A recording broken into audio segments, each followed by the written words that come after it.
Hi, everybody, and a very pleasant good evening to you wherever you may be. This is Comfortably Zone Radio, and it's time for Dodgers Baseball, a tale of two cities, from Brooklyn to Los Angeles. I'm your host, Peter Trunk, and my co-host tonight is Boathouse Bernie Rose with Linda Wilson on assignment. Bernie Rose, how are you, my friend? Doing well. After the loss in the NLCS, but it wasn't 100% unexpected. So Yeah, well, let's put it nothing that in way. baseball is 100% unexpected. But No. it's funny. It's funny that you said it anyway, because tonight's show is going to deal with the Dodgers' postseason futility throughout the years. I'm going to cover initially, if you'll allow me, the Brooklyn aspect of it, briefly touching on the years, and then I'm going to throw it over to you, and you're going to do a little LA, and then we'll wrap it up. So Absolutely. let me start off. Let me start off with the 1916 World Series against the Red Sox. The Dodgers at that time were known throughout Brooklyn as the Robins because of Uncle Wilbert Robinson, who was their portly manager for years and years. But the strange thing that I found out about and by the way, of course, the Red Sox won that World Series 4-1. The strange thing that I learned about the 1916 World Series that I'm not sure everybody knows about is that the Red Sox, for the second straight World Series, because they had been in the 1915 World Series also, for the second straight World Series played no home games at Fenway Park, which was a new park back then. Yeah, they played their home games at Braves Field because it had extra seats. Fenway now holds about 36,000. Back then they held about 30,000. But you could shoehorn 40,000 into Braves Field. So the Red Sox played their home games during that World Series against Brooklyn in Braves Field. The other thing I want to mention before I move on, the other thing I want to mention about the 1916 World Series before I move on is that in the second game, Babe Ruth pitched a 14-inning complete game 6-hitter to beat Brooklyn. 14 innings, complete game. That was the only game in that 5-game World Series that Babe Ruth appeared in. He went 0 for 5 at bat. He batted ninth in his game. But do you believe that?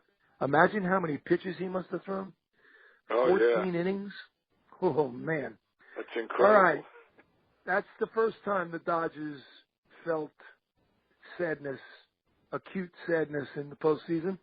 The next one came 4 years later against the Indians, who ironically are in this year's World Series. In 1920, it was the first World Series, of course, after the Black Sox scandal of 1919, when the Chicago White Sox were through the World Series to Cincinnati. And it was a best of 9 games. And Cleveland beat Brooklyn 5-2 in that World Series. That World Series had the only triple play in World Series history. And in fact, it was a unassisted triple play by the Cleveland second baseman. I'll get to him in a second. It was the only World Series with a triple play. It was the first World Series with a grand slam home run, and it was the first World Series with a home run hit by a pitcher. And all of those things that I just mentioned, the triple play, the grand slam home run, and the home run by a pitcher, all occurred in Game 5. The Indians dedicated that World Series to their shortstop, Ray Chapman, who had been killed by a fastball to the head earlier in the season by the Yankees' Carl Mays. He was killed by a sidearm fastball. The triple play was unassisted, and it was Bill Womgans, second baseman for Cleveland.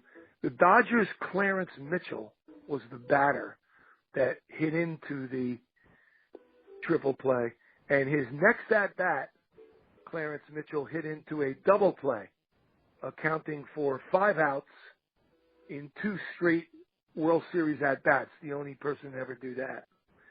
And the grand slam was hit by Cleveland's Elmer Smith, and the pitcher that hit the home run was hit by Cleveland's Jim Bagby Sr.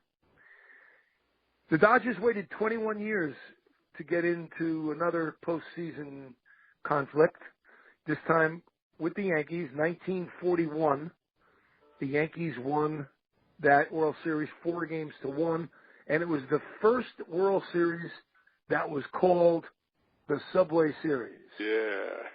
Now, everybody knows about Dodgers and Yankees in the Subway Series, and even the Mets and the Yankees in the year 2000, they called that the Subway Series.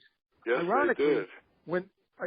Ironically, when the Giants, New York Giants, played against the Yankees 5 times, they never called that a Subway Series.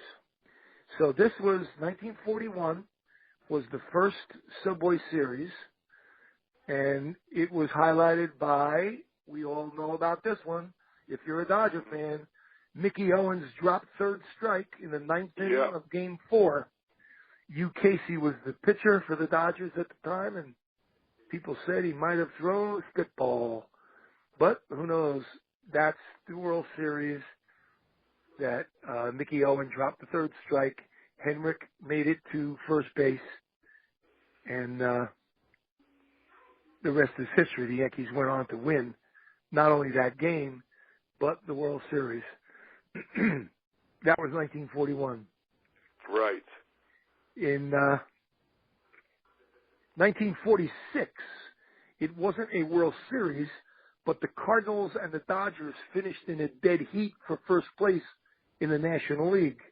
So they had to do a tiebreaker series, sort of like a playoff, best 2 of 3, the first time in Major League history that ever happened.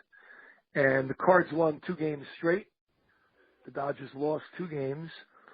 Major League statistics for these 2 games counted as seasonal statistics, as games 155 and 156.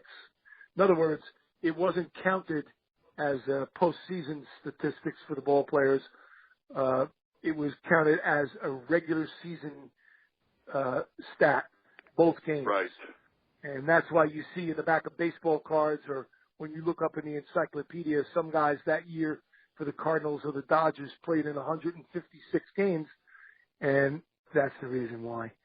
And over in the American League that year, because the Dodgers and the Cardinals played a 2-game tie-breaking playoff, the Red Sox, instead of just sitting around getting stale, the American League champion Red Sox faced, you're not going to believe this, they faced the American League All-Star team in a game, exhibition game. Kidding. Yeah, to keep them loose. During that game, by the way, Ted Williams injured his elbow, which might be the cause of his very poor or lack of production in the 1946 World Series. The very next year, the Dodgers win the World Series again with the Yankees, 1947. This one went 7 games. It was the first time a black player played in the World Series. Of course, we all know who that was. And in Game 4 at Ebbets Field, the Yankees' Bill Bevins had a no-hitter in the 9th inning with 2 outs in the 9th inning. He had walked a whole bunch of people, Bevins had. And, in fact, he had even given up a run. But it was a legitimate no-hitter with 2 outs in the 9th inning. when the Dodgers, Bruce Edwards, their catcher, flied out for the first out. Then Carl Furillo walked, and Spider Jorgensen fouled out for the second out. Al Gianfrido, we remember him from his great catch in another game, pinch ran for Furillo. Furillo was very slow runner. And Pete Reiser, who had a busted ankle, actually had a broken ankle. The Dodgers didn't know it at the time. They just thought it was a sprained ankle. He had a very bad ankle. He pinch hit for Hugh Carey, and during the at-bat, Gianfrido stole second base. The Yankees then intentionally walked Reiser, which is weird because they put the potential winning run on base, but they did so anyway. And then Eddie Mixis pinch ran for Reiser because of his bad ankle. Cookie Lavagetto pinch hit for Eddie Sankey, and Lavagetto doubled off the wall in right field. Gianfrido and Mixis scored the runs, the tying run and the winning run for Brooklyn. And Bevins lost his no-hitter, but the Yankees won the World Series. 2 years later, in 1949, the Yankees again in the World Series with the Dodgers. The Yankees beat them 4-1. This was the start of 5 consecutive World Series wins for the Yankees, World Series championships. History was made in the ninth inning of Game 5 when the Ebbets Field lights were turned on. First time in World Series history that the lights were turned on in a ballpark. That was in Game 5. In Game 1, Reynolds beat Newcomb 1-0. Tommy Henrich hit a walk-off home run for the Yankees in the ninth inning. The very next day, Game 2, Preacher Rowe beat Vic Raschi 1-0. Hodges singled in Jackie Robinson, who had doubled. And in Game 3, with the series tied, Game 1 going to the Yanks 1-0, Game 2 going to the Brooks 1-0. In Game 3, the series was tied 1-1, and the game was tied 1-1 going into the ninth inning. The Yankees scored 3 runs in the top of the ninth inning. Brooklyn comes back with 2 runs in the bottom of the ninth inning, but loses by 1 run, and they lose the World Series. I'm not going to cover, that was 1949, I'm not going to cover 1951, and the reason is not because it's so darn painful about Bobby Thompson and the Giants, but because it's been covered 1,000 times before by 1,000 different people. So we're going to skip over 1951 and go right to 1952, which was, you guessed it, a World Series against the Yankees. 7-game World Series. The Yankees won it 4-3.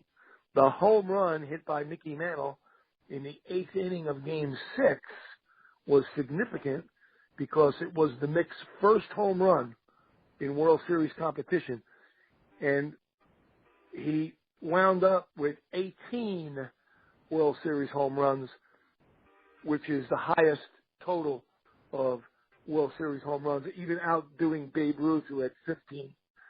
Exactly. The NBC telecasts in this World Series of Games 6 and 7 are the oldest surviving complete television broadcasts of World Series games, as they were preserved by the sponsor, Gillette Razors. Wow.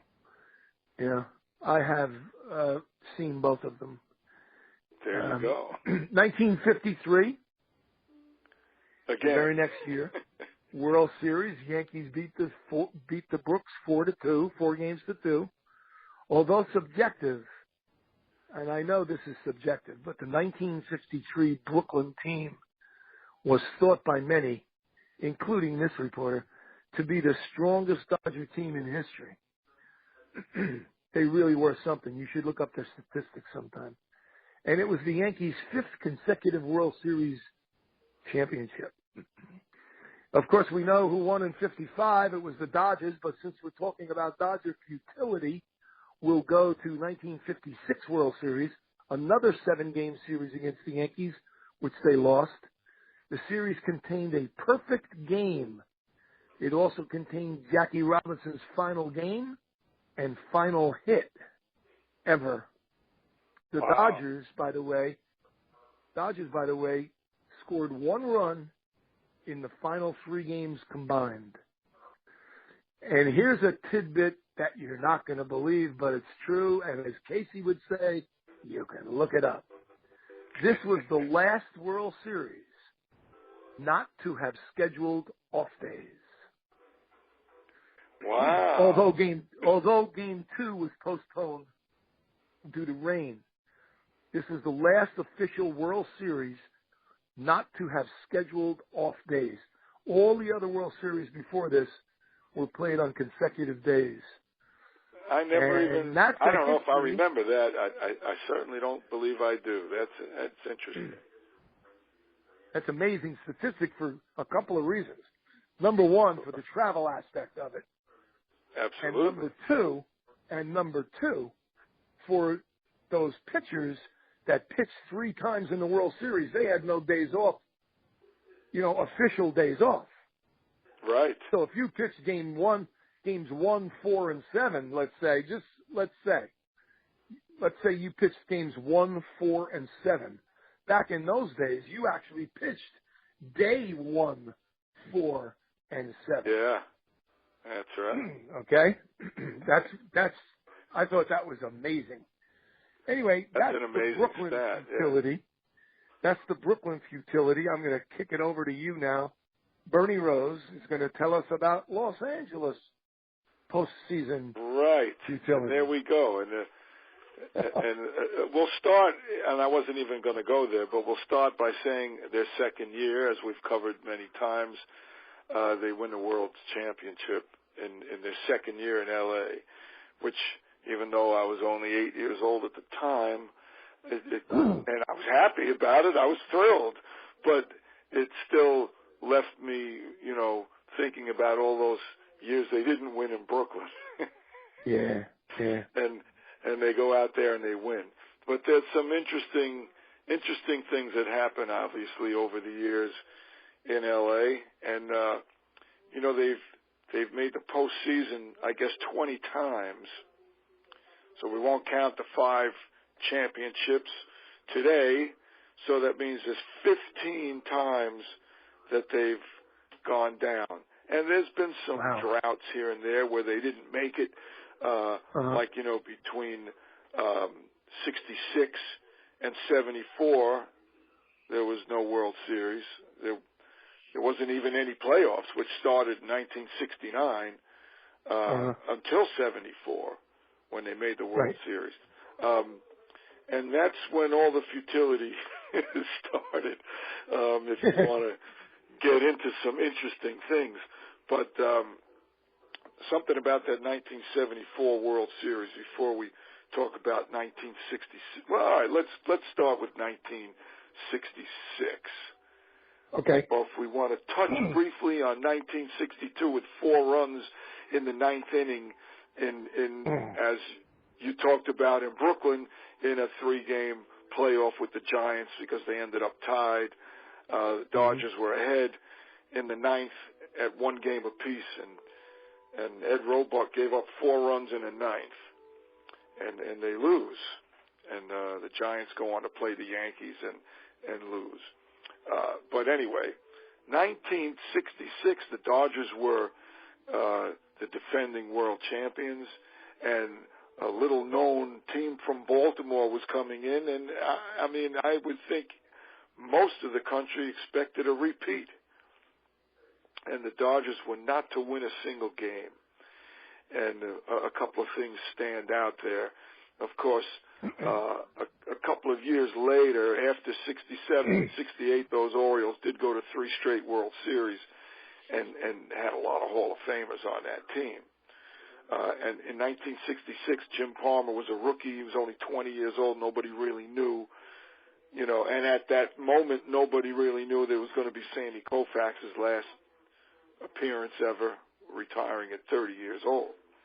But Koufax didn't pitch the first game, I believe, because of the Jewish holiday. So he pitched the second game, and it was 0-0 through 4, and Willie Davis dropped 2 fly balls in the sun.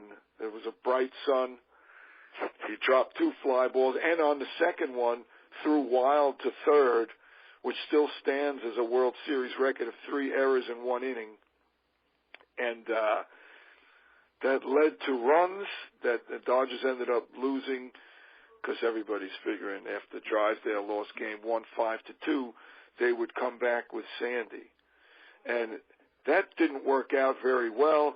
And the last 2 games were both 1-0. 1-0 and 1-0. And the Dodgers scored 2 runs in a 4-game World Series and lost every game. That's pretty discouraging. Wow. And then, of course, let's just go briefly through some of these things here. They finally got back to the World Series again in '74, and they beat the Pirates in the playoffs, and they went against the Oakland A's, who were 2-time defending champions. Mm-hmm. And I just would like to add to my little point of view. Almost every time they were in the playoffs, I always felt they either had the best team, or if they didn't, they certainly had the personnel to win. There was very few times I really thought going in that they would outright the underdog. I always seemed to be confident in their chances. And this was a 3-2 in 4 of the 5 games. And it was 3-2, 3-2, and now they're tied 1-1 in Game 3. And I only wish they had replay back in the day, because I will never forget Garvey being thrown out the plate, and they showed it over and over again. He was safe. They didn't obviously change the call, and they ended up losing 3-2. And they went down, and Oakland won 3 straight World Series, and that was pretty discouraging. Back in 77 and 78, I really thought, especially in 78 when they won the first 2 games, that they were going to beat the Yankees. No more losing to the Yankees. We swept them in 63 and won the championship, and now it's a few years later, obviously, but the Dodgers had all these guys. They had 1977, 4 guys with 30 home runs. You know, we're ready to beat the Yankees, and I just couldn't believe they were losing to Mike Torres and some of these guys. I mean, they did have Catfish, who pitched a real good game, and Ron Guidry, and it culminated with Reggie's 3 home runs. But the Dodgers had Sutton and Hooten and Tommy John. They had a nice rotation. Yeah. It wasn't meant to be. And in 78, they lost again, both times in 6 games to the Yankees. And in 78, they won the first 2 and became the first team ever to then lose 4 straight after that. And the only good thing I can say about that is they returned the favor in 81 when the Yankees won the first 2. But we're talking about futility, so we'll leave that go for the moment. Okay. And then a string of NLCS and NLDS, when that came into being, just a bunch of losses to teams that I consistently thought they shouldn't be losing to. They lost to the Phillies in the NLCS. Well, in 83, actually, that was, they only won 1 game. In 85, they lost to the Cardinals. They only won 2 games. In the NLDS in 95, they won, and in 96, they didn't even win a game against Cincinnati and the Braves in 2 years running. And those were the Mike Piazza years with Karros and all these guys, and they couldn't even win a game. You remember those? Yeah. Remember how frustrating that was? Yep. That was very frustrating. And then came another little lull of about 8 years. In 2004, they get back to the NLDS, and they lose to St. Louis. They only win a game. In 2006, 3 straight to the Mets they lose in the NLDS. And in 2008, I didn't even remember this in looking up everything. They beat the Cubs 3 straight in the NLDS, but they lose to the Phillies in 5 in the NLCS, and do that actually 2 years in a row. They beat the Cardinals in the opening round the next year 3-0, but then can only muster 1 win against the Phillies. So a lot of disappointment over those years. I mean, pitching staffs that had Messersmith and Sutton and Tommy John, and even if you want to say in 1966, Koufax and Drysdale. But obviously, that pitching staff won more than they lost, so we don't have to cover that too much. And then we can go to the most recent, losing to the Cardinals again in 2014 in the opening round, and that was very discouraging. That was when they actually had leads in games that Clayton Kershaw pitched and could not hold them, which I found hard to believe and very discouraging. And last year, losing to the Mets in the opening round in a 5-game opening set, 2-2 in Game 5 with Greinke pitching, and it was a mistake by the young rookie not covering third base, Corey Seager, that allowed the runner to advance and score on a sacrifice fly, and they lose Game 5 3-2. And that game could have gone on because he would not have scored if they would have been covering third base because they got at the out. And so we'll just say that was very discouraging because they could have possibly made the World Series last year with Greinke and Kershaw at the head of the rotation. As you saw this year, how even though they did win an opening round with the pitching injuries that they had, and actually they set records for injuries this year, and I guess you could say overachieved making the NLCS, but once again, not having enough after taking a 2-1 lead and having 2 games at home. Yeah. It's going in. I thought the Cubs were the better team considering the injuries and the pitching staff. But when they were up 2-1, I'm thinking, we can win this. Go back to Chicago up 3-2. And they never won another game. So another series of losses that kind of leave you spinning in your head a little bit. Leave your head spinning, is what I'm trying to say. Yep. That pretty much covers it over the years.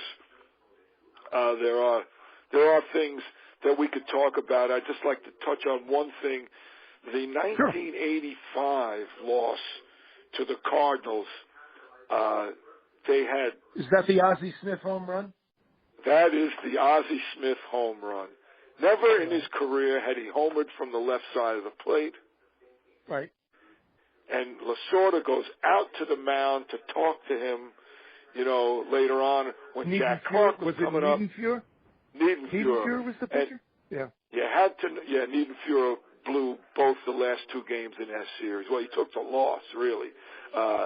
He actually got a win early in that series, or save, I forget which. But, I mean, think about this. Fernando Valenzuela, Oral Hershiser, and Bob Welch are your 1, 2, 3 pitchers, and you can't beat St. Louis. And they had Andrew Scooter and Cox, but that doesn't stand up. Yeah. 20. What do you think? Let's see, 31 years later? Wow. We have another Niedenfuhr on the Dodgers. His name is Baez. old number 52. When he comes in, I turn the TV off.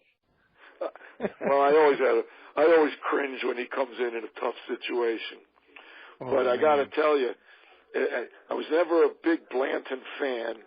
Even when they picked him up a couple of years ago, I didn't want that move. And I didn't understand why they picked him up this year, but I didn't know at the time he lost 30 pounds. He looked much better, and he actually had a very good year. Yes, he did. But, and he was important, and he pitched great in the opening round against Washington as well.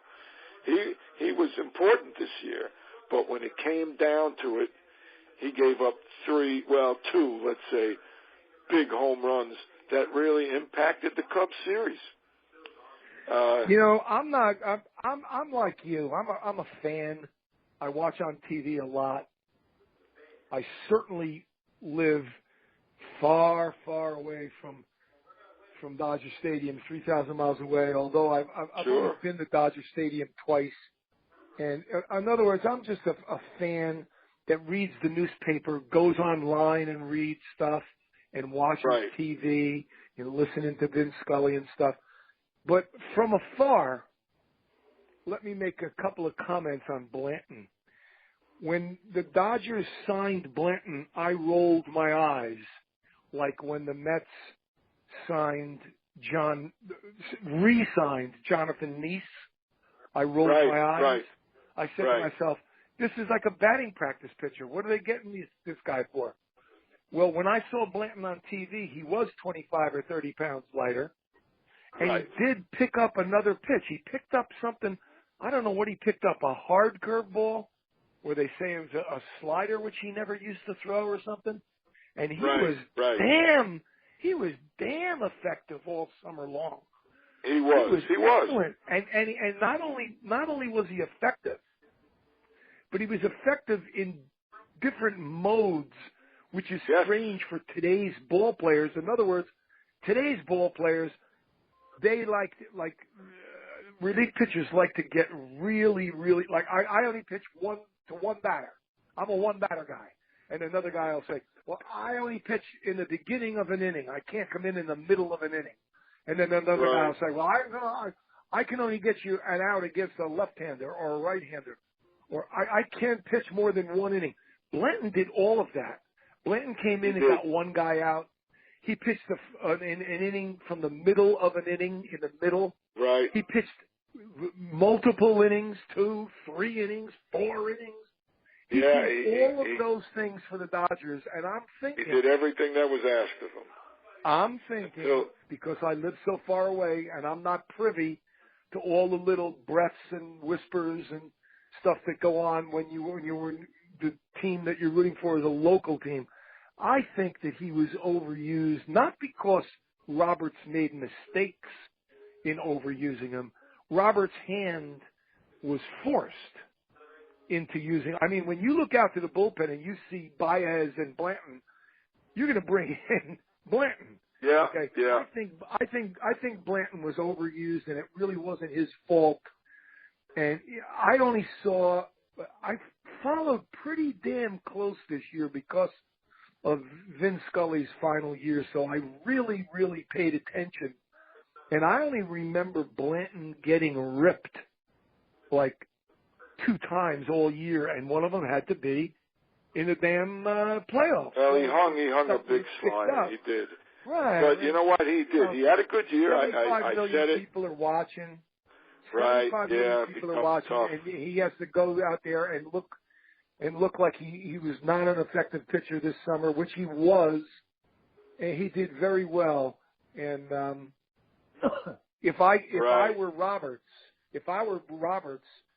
I would have called him into my office after the game and said, listen, I would have cracked open a bottle of whiskey and gave him a shot and drank to his health and said to him, listen, keep your chin up and your shoulders back and everything, because you did a yeoman's job for us this summer, and don't get down just because, the baseball odds, not the gods, but the odds, the baseball odds caught up to you. They caught up to you, that's all. And, it was a tough year. They overachieved, really, when you look at it. But anyway, to get back to that 85 game, where Niedenfuhr gave up that home run to Ozzie Smith and then stayed in the game. So he gave up that home run to Smith, who would never home it from the left side of the plate in his career, which tied the game up. And that game would have tied it at 3, and the Dodgers would have forced Game 7 when Mike Marshall hit a home run in the bottom of the 8th, and the Dodgers, had the lead, and 5-4.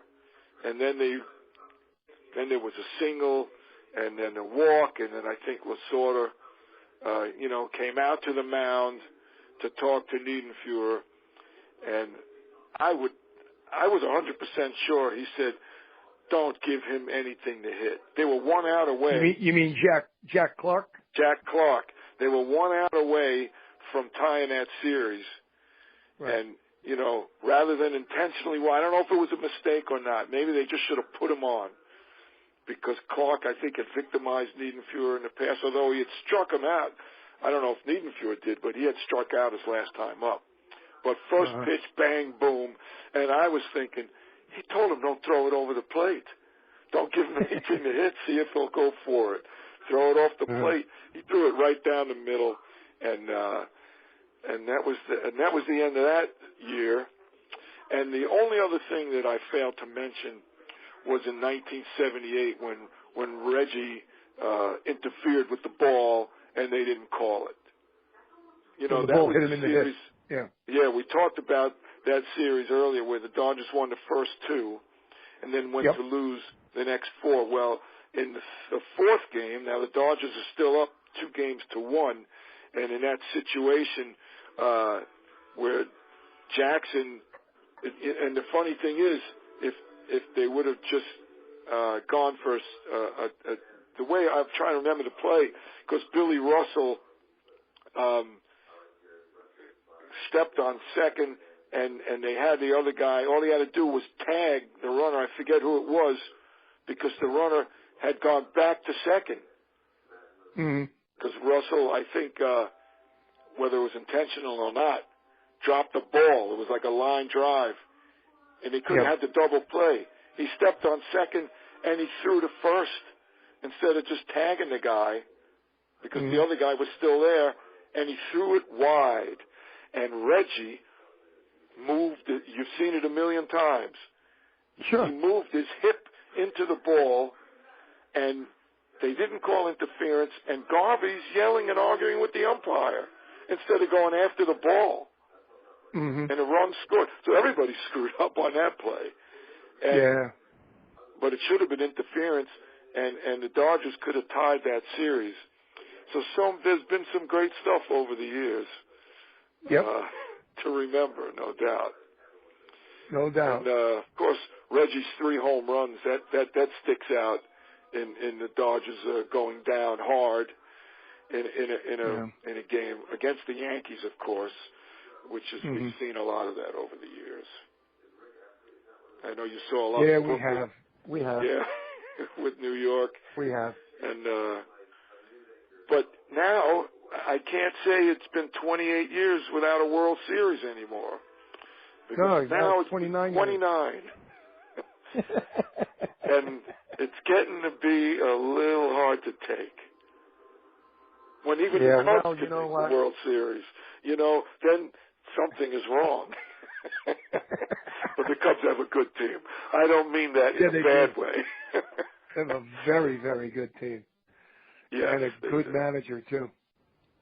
And they're losing 3-0 right now in game 1. Well, baseball is baseball. We know all about baseball. We've been around for sure. Summers. It's only one game anyway. Exactly. So we have covered a lot of years of futility, have we not? Too many. Yeah. I'm telling you right now, too many. But you know what? My mother, God rest her soul, when the Dodgers were not on television, we had them on the radio, and they would be on. The radio was on top of our refrigerator in the kitchen. Right. And I'd be sitting at the kitchen table, and we'd be listening to the Dodgers. My mother would be doing either should be ironing on our ironing board or should be doing some dishes in the sink or whatever. And when the Dodgers would lose, we'd be listening, like I said, on the radio. I used to get very, very angry and lose my temper and can't believe it. And, the sun's not going to ever come out again and stuff. Right. And all my mother used to say, she used to look at me and shake her head and say, the dumb Dodgers. The dumb Dodgers. I remember all of the times that they broke my heart. Of course, my mother was a Dodger fan, but she was more heartbroken because her son was so heartbroken. She saw me take it so badly, terribly, and it broke her heart because my heart was broken. not because she was a diehard Dodger fan. She could have gotten over it in 5 minutes. But when she saw how badly I took it, she used to take it badly too. And I remember those days. You know, there's a lot of things to be said for the Dodgers in the history of postseason. The Dodgers Absolutely. have played. The Dodgers, only the Yankees and the Cardinals have played more postseason games than the Dodgers. So That the is Dodgers correct. the Dodgers have been extremely successful baseball team, especially when you go on the story, and it's fact, really, it's not a story, it's history, of the Dappiness Boys. The Dappiness Boys, there were so many years that the Dodgers had terrible, terrible ball clubs. Sure. Until McPhail came in '39 and changed it around a little bit. He fixed up Ebbets Field a little bit, put lights in the damn place. Wait till next year. Got some ball players, and that's exactly right. But my point is, instead of being sixth place or seventh, you know, all of those many years that the National League was made up of 8 teams, instead of finishing sixth or seventh or whatever, all of a sudden, the late 30s come, here comes McPhail, here comes Leo DeRocher, and all of a sudden the Dodgers are in second place, or first place, or second place, or second place, or second place, or no more sixth or seventh or eighth place. So they became not only respectable, but they became a damn good team. And they've been a damn good team. And they've been a damn good team. We're very lucky as fans because, you know, we could have been Cub fans, could have been Phillies fans, could have been Pittsburgh fans, could have been Washington. They won a lot of fans, pennants. Kansas City Athletic fans, you know what I mean? We could have been in the cellar every damn year. Starting in 41, you know, and over the years, they've won a lot of pennants. Not so many lately, obviously. But the only sad part about that is they've only won 6 championships. Yeah. 1 in Brooklyn and 5 in L.A. Well, that's what kills me. That's what kills me because I'm a Dodger fan, yes, but I'm a Brooklyn Dodger fan. Like, and you only have the 1 world championship, you know, I mean, I only have 1. I only have 1, and then that fat slob steals my team. I'm not even going to mention his name. That fat slob steals my team and runs away 3,000 miles. And what do? They win 5 world championships when I only got to see 1 of them close up. But anyway, that's another story for another show. And it's getting around that time where we should really hang it up here. I want to thank you for a good show. And it was a lot of fun. Do this. We're going to do another Dodger baseball show next Tuesday from the studios here in New Jersey, and you'll be with me, and hopefully Linda will be back from assignment, and we'll get her done. And I'll talk to you during the week. I'll talk to you during the week about what the subject matter could be or should be or whatever, and maybe you can come up with some ideas too, and we'll keep our fans out there begging for more because this is Dodger baseball. I like it. Okay. Thank you, Bernie, and good night to you. And good night to everybody. Thank you. Have a great Bye-bye. night. Bye. Bye-bye.